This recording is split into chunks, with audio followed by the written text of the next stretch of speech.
Hi, I'm Tom Brookshire. And I'm Pat Summerall. In the first 4 weeks of the NFL season, there have been a lot of surprises. But one of the biggest surprises, I think, is that of the 26 teams, only 2 have allowed less than 10 points per game. And those 2 teams were statistically the worst 2 defensive teams in the NFL last year. How do you account for that, Tom? Oh, boy, I don't know if I can. The Eagles, of course, were really bad on defense, and the St. Louis Cardinals. And I think maybe it's because the coaching staffs are so good that when they concentrate on one area, they can really do the job. The Eagles got Berge, and he tied all the young guys together, and they're tough on defense. That's not the case with the Cardinals, though. When they drafted for offense. Well, I think Ray Wilsey came back into pro ball and tied together some good people that were just sort of running around doing strange things. But the Cardinals have good team speed on defense as well as offense. But I think the concentration's the thing, Pat. Last year's NFC Championship game was a spirited battle between the Minnesota Vikings and the Dallas Cowboys. Last week, the same 2 teams reconvened in Irving, Texas, and once again, the game was played as if the conference title was at stake. It was to be a game which at times looked very similar to last year's NFC Championship. The Cowboys' only touchdown in last year's game with the Vikings came on a long punt return by Golden Richards. The Cowboys' first touchdown last week came on a long pass reception by Golden Richards.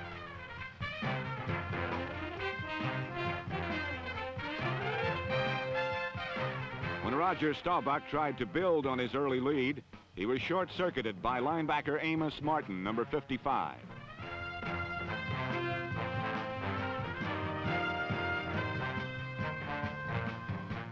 Just 3 plays after Martin's interception, Fran Tarkenton and Chuck Foreman turned things around for Minnesota.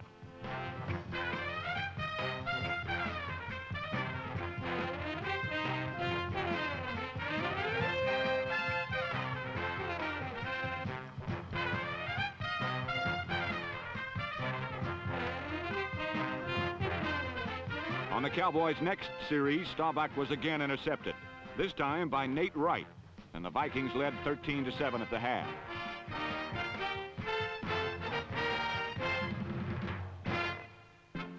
In the third period, Fran Tarkenton went to his lesser-known receivers, rookie John Holland and second-year man Jim Lash, number 82.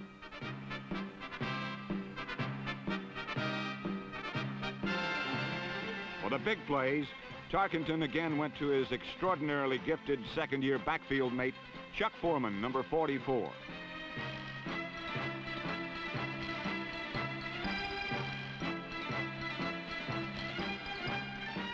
Minnesota led 20-7, but the Cowboys were not about to allow any more foolishness, as John Holland found out on the Vikings' next series.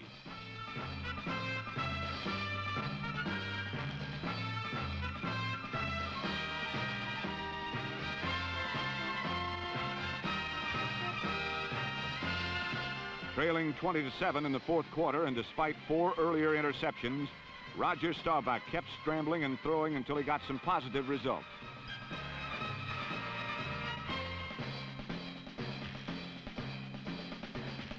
Calvin Hill got the Cowboys close, and then Staubach hit Walt Garrison for the touchdown, which brought Dallas within 6 at 20-14. An 11-yard Viking punt again had Staubach at midfield. And this time, the key play was a third down pass to league-leading receiver Drew Pearson, number 88.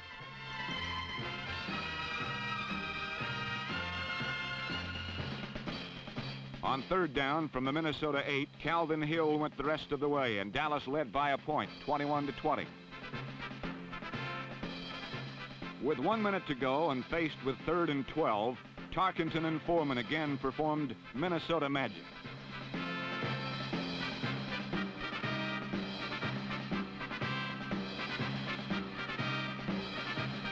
Chuck Foreman accounted for more than 200 yards of total offense, but none more important than this fumble recovery. Fran Tarkenton then hit John Gilliam for what appeared to be the winning touchdown, but Gilliam could only get 1 foot down in the end zone.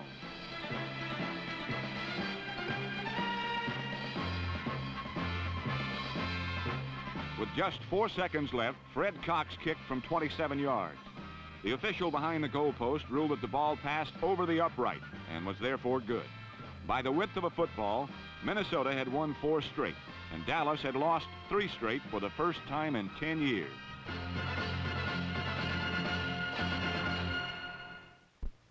After several losing seasons under the generalship of Bobby Douglas, the Chicago Bears decided to enter the space age, Pat. Unlike Douglas, quarterback Gary Huff uses the run to set up the pass, and with him, the Bears have put some teeth in their offense, and they are growling again on the NFC Central. Against New Orleans, some old problems plague Gary Huff and the Chicago Bears.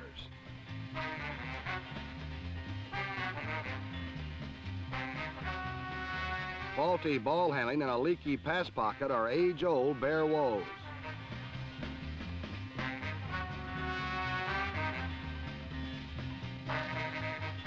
But this year, there are some new playmates for Huff, and the brightest is a rookie running back named Ken Granberry.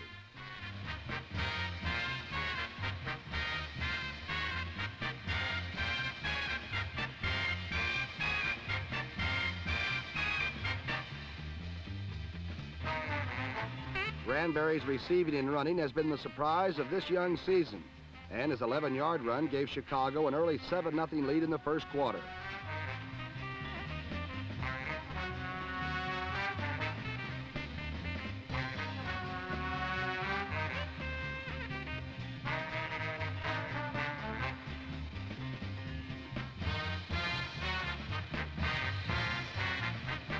While Huff and Granberry have added a new dimension to the Chicago attack, defense and age-old Bear strength is in the good hands of Wally Chambers, number 60.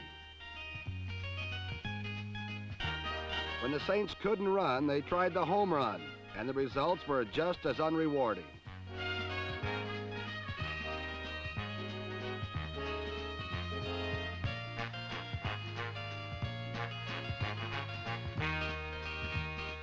So Archie Manning retrenched to a short, unspectacular passing attack, which brought results and finally a touchdown by Alvin Maxson. This tied the game at 7-7.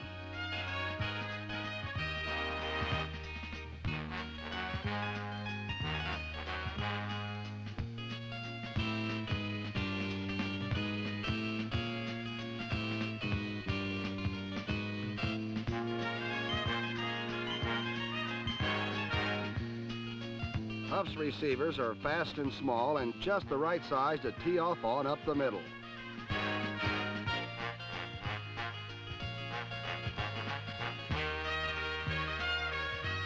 But this year, Chicago has some depth, and when Charlie Wade was strung out on a St. Clothesline, his replacement, Bo Rather, tested the treacherous middle and was rewarded with the deciding touchdown.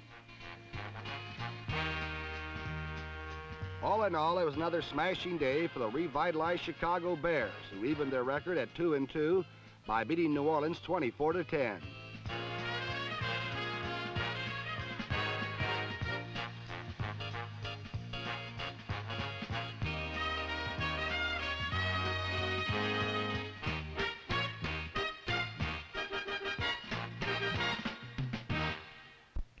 You know, it's easy to knock a team when they're down, and so the Houston Oilers have absorbed a melange of barbs and slanders over the past few seasons.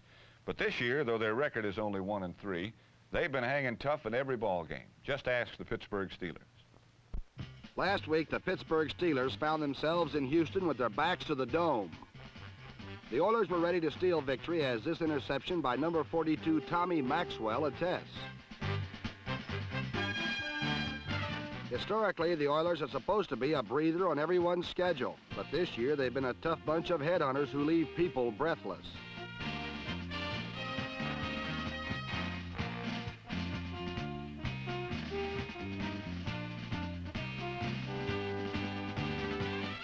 Last week, the Houston defense blunted the Pittsburgh attack and pounced on Steeler miscues, like this Steve Davis fumble recovered and returned by number 63 Ronnie Carroll.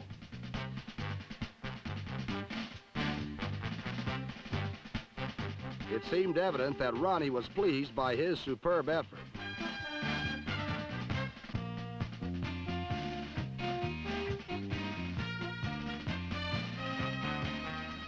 The Oilers jumped to a 7-0 lead on a 47-yard end around by William White Shoes Johnson. But alas, it was all the scoring Houston would muster, despite the fact that Johnson tried to appease the touchdown gods with a quaint tribal dance, indigenous to teams of the far Southwest.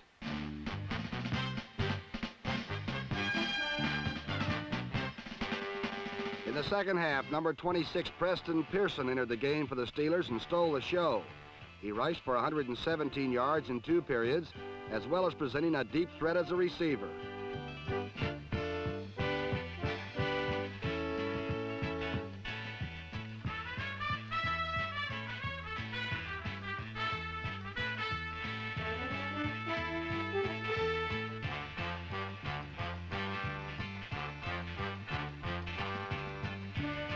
In the last quarter, with the Steelers trailing 7-6, Pearson skirted right in to put Pittsburgh ahead for the first time, 13-7. The Oilers mounted one final scare when Maxwell again intercepted. However, the theft accounted for naught, but to make Pittsburgh grateful that their breather in Houston was finally over.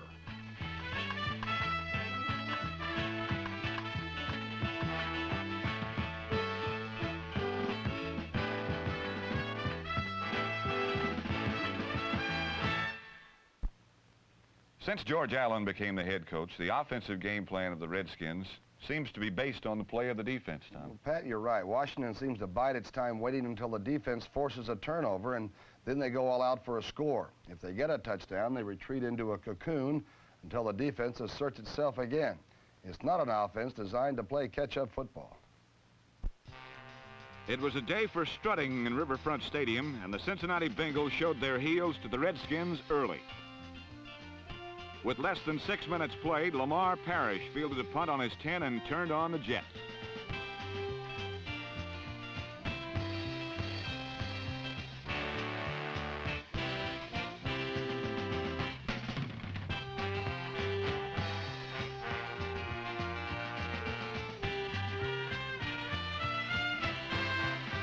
When Lyle Blackwood, number 29, cut down Washington's last hope, Parrish eased to a 90-yard touchdown.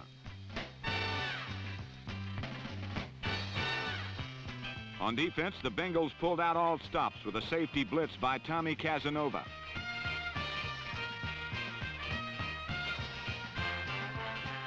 On offense, quarterback Ken Anderson supplied the Bengals' sole running punch, as his odysseys through the Redskins accounted for 70 yards rushing.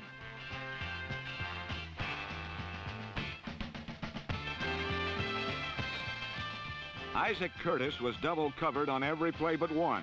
But that single occasion proved costly to Washington when Anderson sent a screamer to Curtis at the post.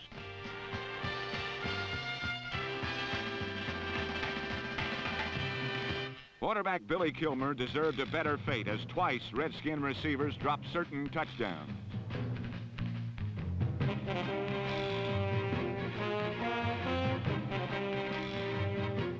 The Bengals blew open the game when Larry Smith fumbled and Lamar Parrish zigged, then zagged back across the grain for his second touchdown.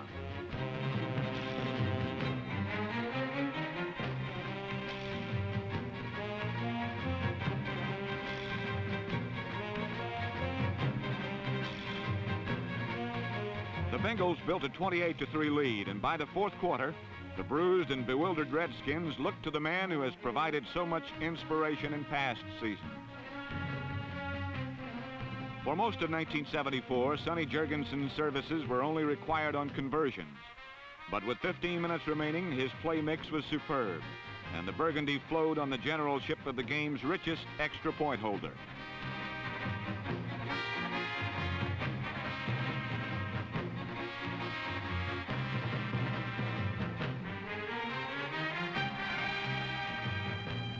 Still trusty was the familiar old buggy whip right arm, whistling one to Charlie Taylor on a deep out.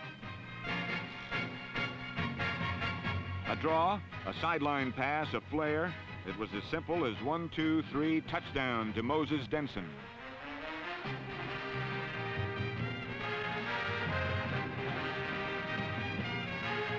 Only the clock denied Sonny on this day as his second touchdown, a wind whistler to Jerry Smith, made the score respectable at 28-17.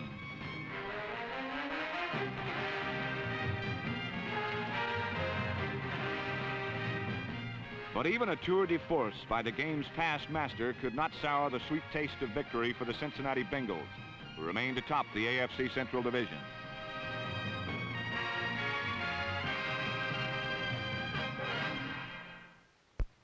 It's been a tough year for several coaches. Last week, when the Atlanta Falcons traveled to New Haven, Coach Norm Van Brocklin was still looking for his first victory of the season, while a week before, his opponent Bill Arnsparger had just recorded his first victory as head coach of the New York Giants. New York quarterback Norm Snead might have foreseen that trouble was on the way when he saw what happened to a simple outlet pass on the game's third play from scrimmage.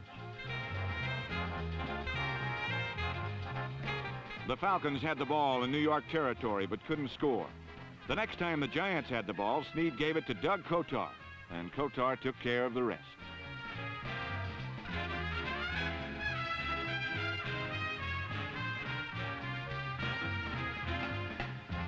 Doug Kotar is the no longer unheralded free agent rookie from Kentucky by way of the Pittsburgh Steelers. Last week, he carried 15 times for 119 yards. And our long lens camera from behind the end zone shows what Doug Kotar looks like to the opposition's defensive secondary.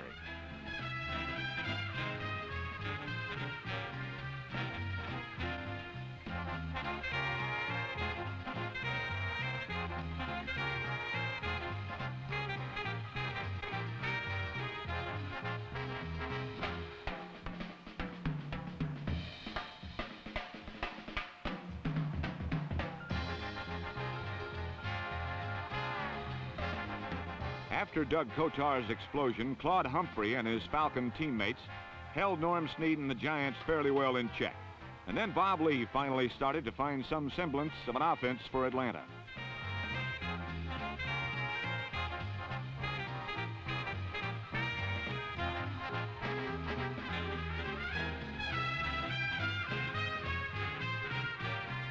Like last year, Lee found Ken Burrow and tight end Jim Mitchell for key gains. And when Lee found Mitchell open in the end zone, the game was suddenly all even.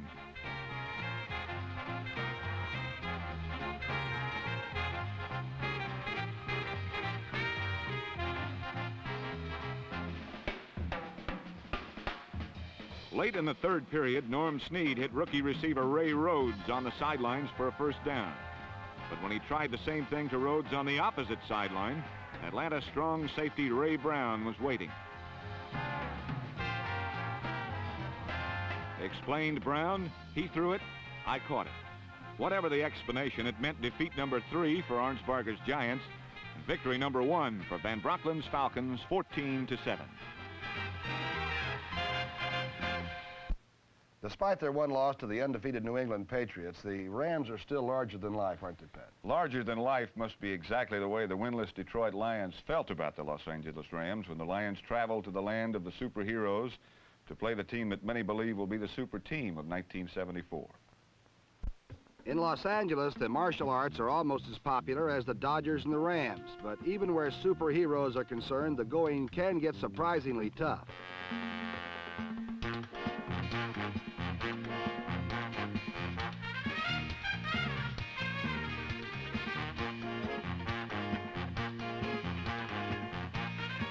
And this sun-soaked Southern California afternoon started out looking like one of those days for the Rams, when Dave Chappell's punt was blocked by Levi Johnson and recovered by Ken Sanders of the Detroit Lions.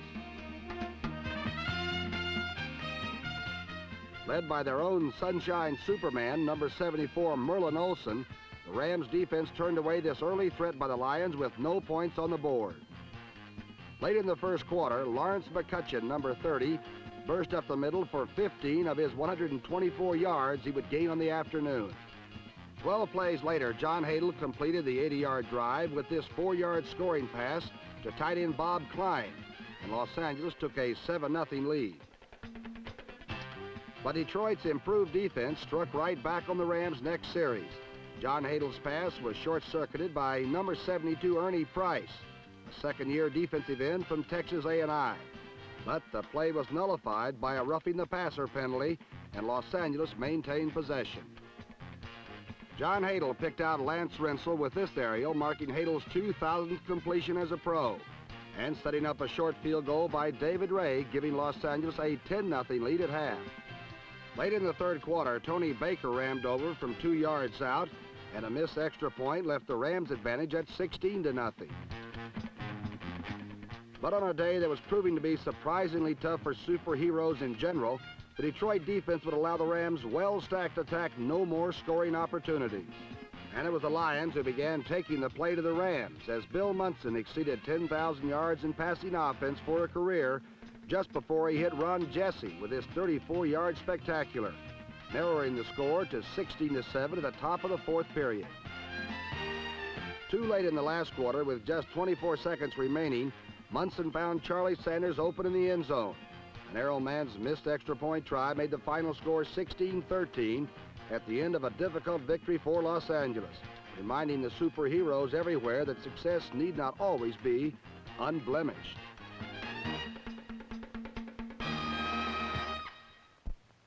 The Kansas City Chiefs have in the past been known for their rock-solid defense and a wide-open offense, two keys in their winning tradition, Pat. That's true, Tom, but while the Kansas City defense still appears to be just as tough as ever, their offense just may be taking them from the paths of glory right to the path of tears. The Denver Broncos do not possess a lengthy winning background from which to summon pride, leaving head coach John Ralston with the task of instilling a winner's consistency in the Bronco attack force.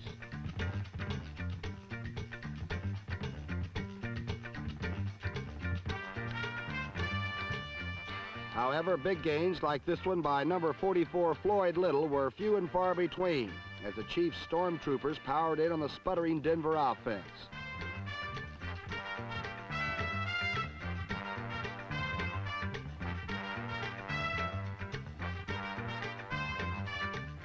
At one point, the Broncos took 3 shots from the Kansas City 3-yard line, only to be snagged amid the tall timber of the redwood forest.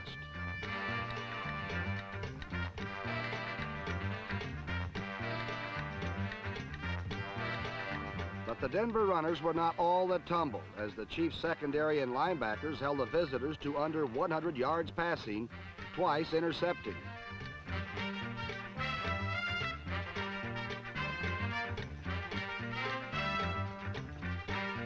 Number 78, Bobby Bell, scored untouched and barely avoided a clothesline tackle from a teammate as the Kansas City defense covered for their slightly off-target offense.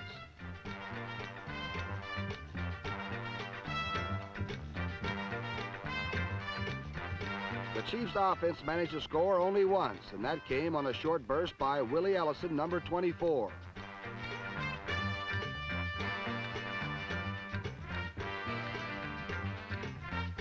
Trailing 14-3, Denver finally managed some offense as number 10, Steve Ramsey, replaced an ineffective Charlie Johnson at quarterback.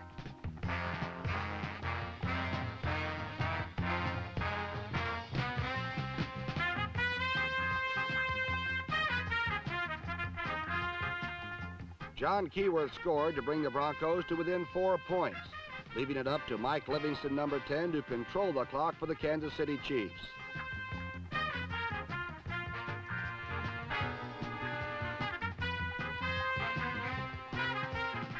But Livingston misread the coverage, and number 26, Calvin Jones, gratefully accepted the gift, returning the ball to the Kansas City 11.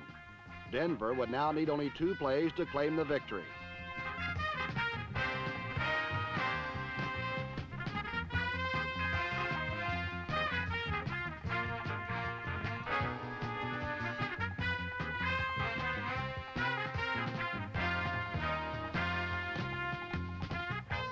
John Keyworth barreled in for his second touchdown as the Denver Broncos were finally able to claim a 17-14 victory over the thoroughly disgusted Kansas City Chiefs.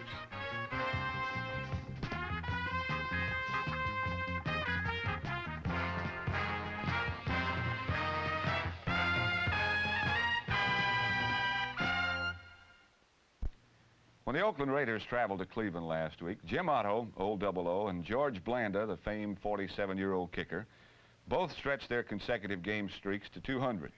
And that milestone also marked the 200th game for all of the original teams of the American Football League, Tom. It's incredible, but you know, Otto's streak is especially remarkable because he started every regular season game the Raiders have ever played. Preparing for his 200th consecutive start, Double O Jim Otto warmed up to face the Cleveland Browns for only the 4th time. And this start was a shaky one as Kenny Stabler's first pass of the afternoon was picked off by Charlie Hall and returned for a touchdown, giving Cleveland a sudden 7-0 advantage. A field goal made it 10-0 before Oakland came back when Ken Stabler concluded an 11-play, 71-yard drive with this 11-yard scoring strike to Fred Biletnikoff. After the following kickoff, the Cleveland Browns got moving again as Mike Phipps drilled tight end Milton Moore in with this 24-yarder.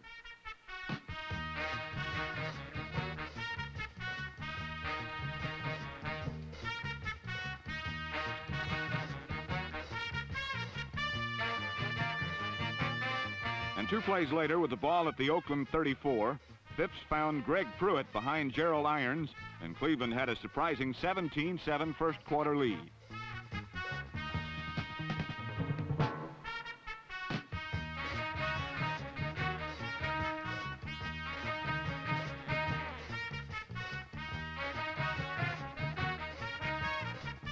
At the top of the second quarter, Stabler found Clarence Davis behind linebacker Charlie Hall. On almost an identical replay of the earlier Phipps to Pruitt connection, the silver and black narrowed the Browns' margin to 17-14.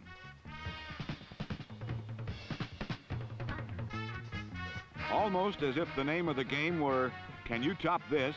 the Browns were up and at 'em again as Phipps lined one to Gloucester Richardson, who looked on this play like a very famous number 42 from the Browns' glory years.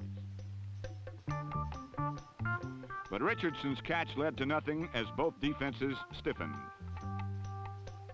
Midway through the quarter, Stabler fired long for Fred Biletnikoff. And though the play appeared to backfire when Tom Darden intercepted at the Browns' 2-yard line, the silver and black defense took advantage of Cleveland's precarious field position.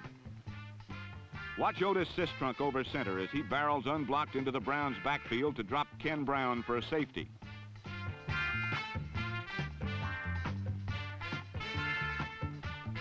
Sistrunk's play added 2 points to Oakland's total, making the score 17-16, and it returned the football to the Raider offense.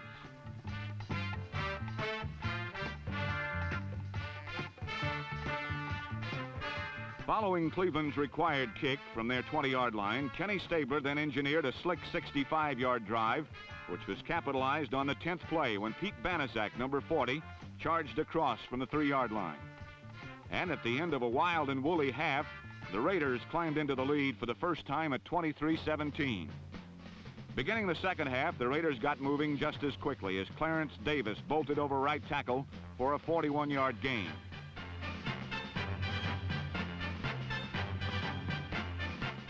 And Kenny Stabler increased the Raider advantage to 30-17 when he hit Cliff Branch in the end zone on a play which nearly ignited hostilities in this bitterly fought battle.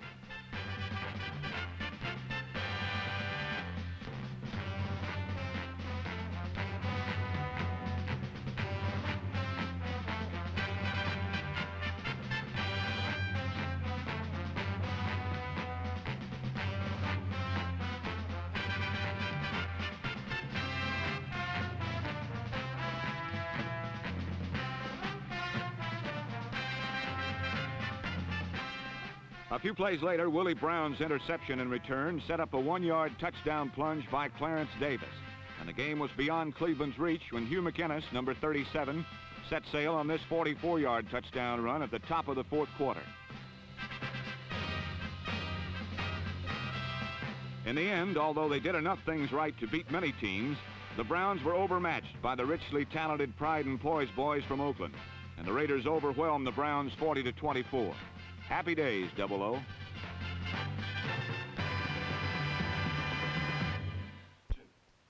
Last Sunday, the Philadelphia Eagles were on the West Coast to tangle with the San Diego Chargers. For the Eagles, it has been a year of uncertain offense and tremendous defense, while for the Chargers, it has been a year of surprises. A genuine San Diego surprise has been the running of number 33, Don Woods.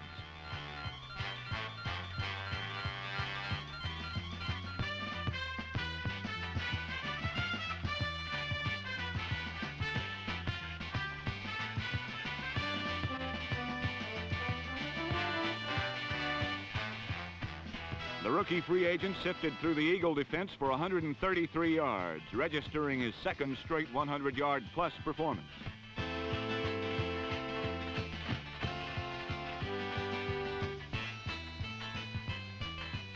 But despite the brilliant sprints of Don Woods, The Chargers could only score once as number 14, Dan Fouts, barely avoided disaster for the touchdown. Number 27, Gary Garrison, captured the deflected pass for San Diego's lone score against the rugged Eagle defense, while the Chargers defense brought hard times upon the faltering Philadelphia offense.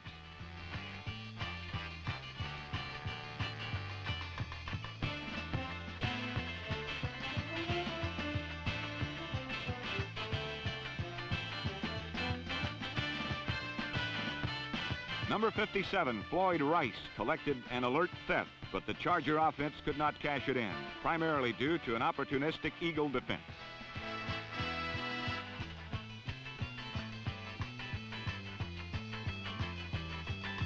This interception by number 66, Bill Berge, was nullified by a penalty, but 4 other steals counted as Eagle Green burrowed deep into Charger Blue, forcing game-breaking mistakes.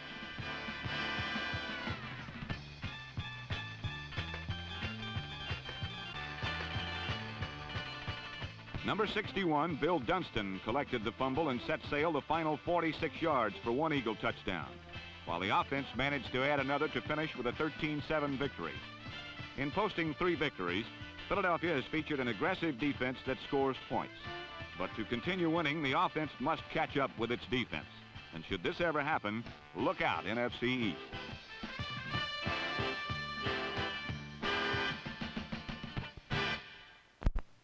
Well, Pat, I've started finally to take the St. Louis Cardinals seriously, and last Sunday they left San Francisco with a 34-9 victory.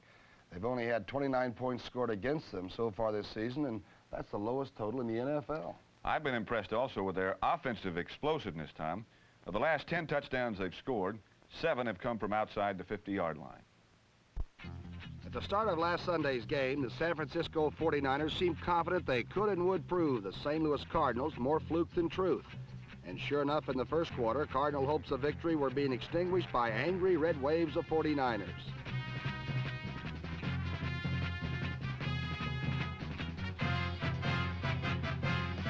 All it took was a flip of number 19, Joe Reed's wrist, and Gene Washington had the 49ers 6 points up on the visitors.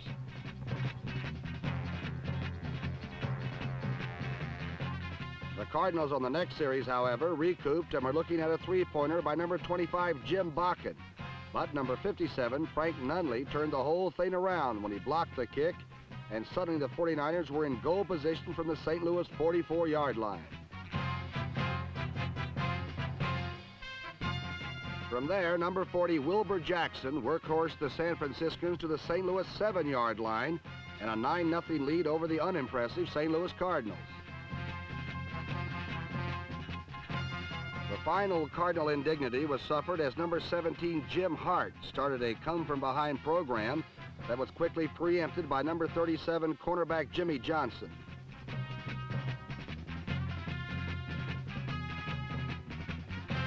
But Johnson's interception was a blessing in disguise, because when the offense caught up with him, the sidelines looked remarkably like a scene right out of Gunsmoke.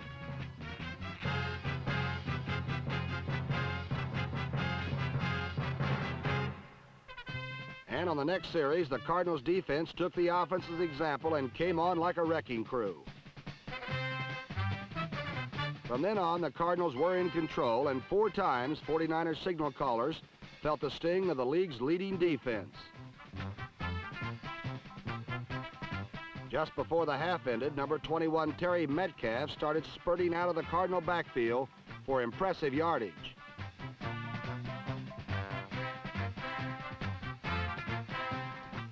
From the 24-yard line, Metcalf followed some playbook blocking for a score and spike that no referee could possibly find fault with.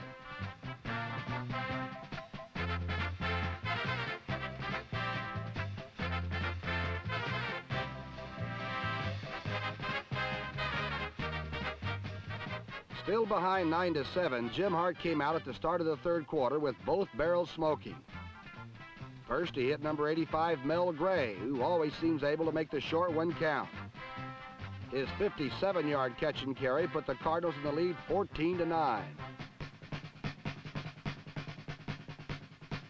With the defense holding strong, the 49ers were forced to punt, and Terry Metcalf was once again center stage.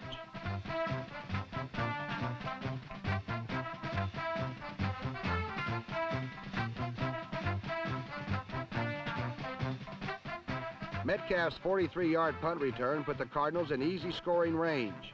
And it was number 44, Donnie Anderson, that took Hart's pass for the score and a wrench knee. Jim Hart finished up the 24-point third period with his 59-yard bomb to Mel Gray as the Cardinals buried the 49ers 34-9 to stand all alone on the NFC Eastern Summit, and actually looking forward to playing Dallas this Sunday.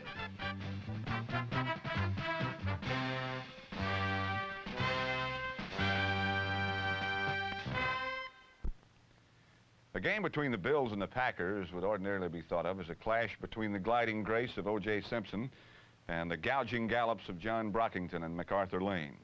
Well, last week, as the game came to pass, the run was only a pop-gun pistol for both sides.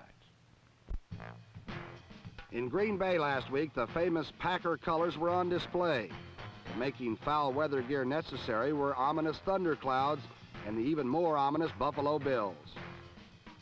The high-pressure front had the Packers making early mistakes.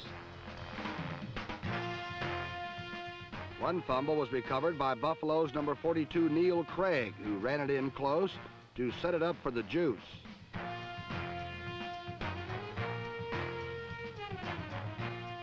But last week, the Juice got squeezed repeatedly and managed only 62 yards on 16 carries.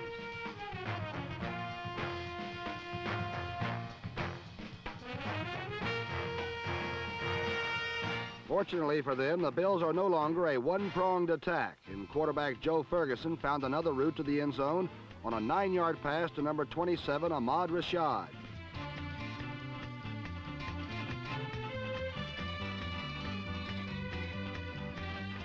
Ferguson continued to cleave the cloudy skies for good yardage, hitting wide receiver J.D. Hill on this play.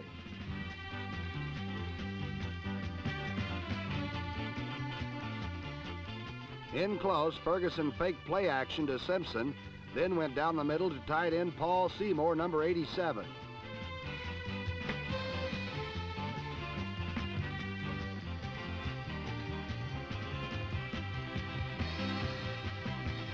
Three times, fullback Jim Braxton powered in from the 1-yard line as the Bills steadily increased their lead.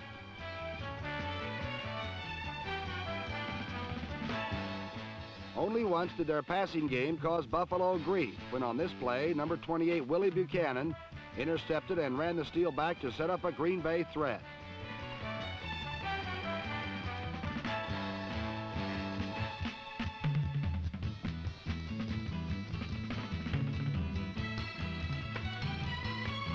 Quarterback Jerry Taggy went first to the air and hit number 81, Rich McGeorge.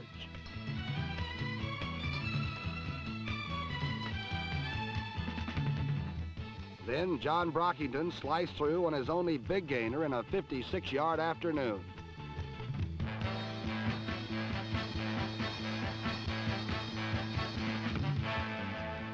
Finally, number 36, MacArthur Lane, who had a mere 44 yards for the day, slipped into the end zone to register the only Packer points in a 27-7 Buffalo victory.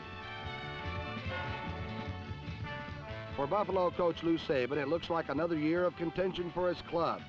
But for Green Bay coach Dan Devine, it looks like another year of contention of another sort with the town of Green Bay. You know, Tom, there are only 5 ways to make a coaching debut in the NFL. You can win big, you can tie, you can lose, or you can lose big. I think that says it all, Pat. And last week, Joe Thomas, the new head coach of the Baltimore Colts, covered 2 of those points when he lost, and he lost big. In New England, this man is revered almost as much as old Paul himself, for he has fashioned a 4-game win streak for the Patriots, which is their longest since the Big Tea Party. On the other hand, new head coach Joe Thomas of Baltimore heard nothing but criticism last week, mingled with cries from his offense that the red shirts were coming.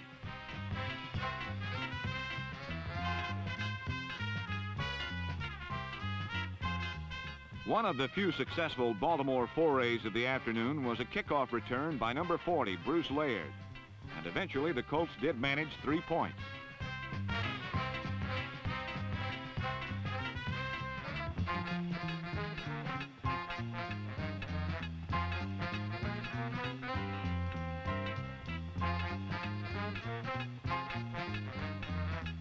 But for most of the afternoon, their offense made very few advances toward the New England goal line.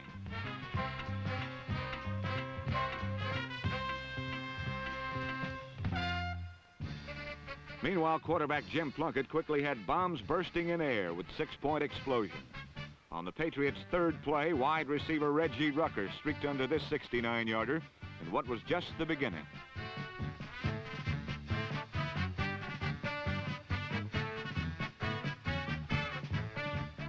On their second possession, a well-executed reverse netted Darrell Stingley 23 yards and another 6 points.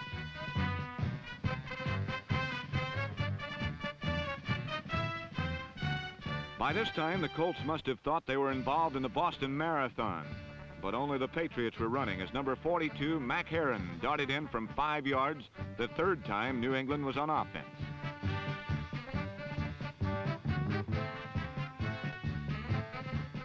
Having tried everything but giving the ball away, Baltimore next turned to that ploy. And number 34, Prentice McCray, accepted the gift from tight end Ray Chester.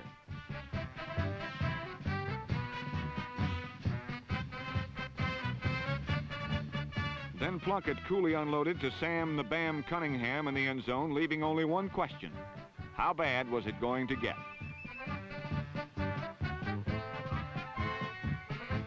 The answer for the Colts was not encouraging as Mac Heron on his Magic Mini scooter took a punt and zipped 66 yards up the sideline to give New England the hammer and nails.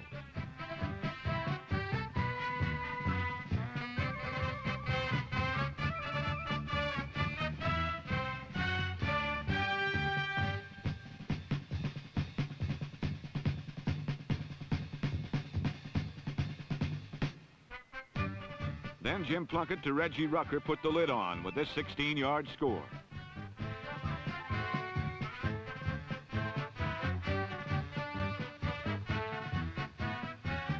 Finally, number 36, John Tarver, came steaming 7 yards up the middle.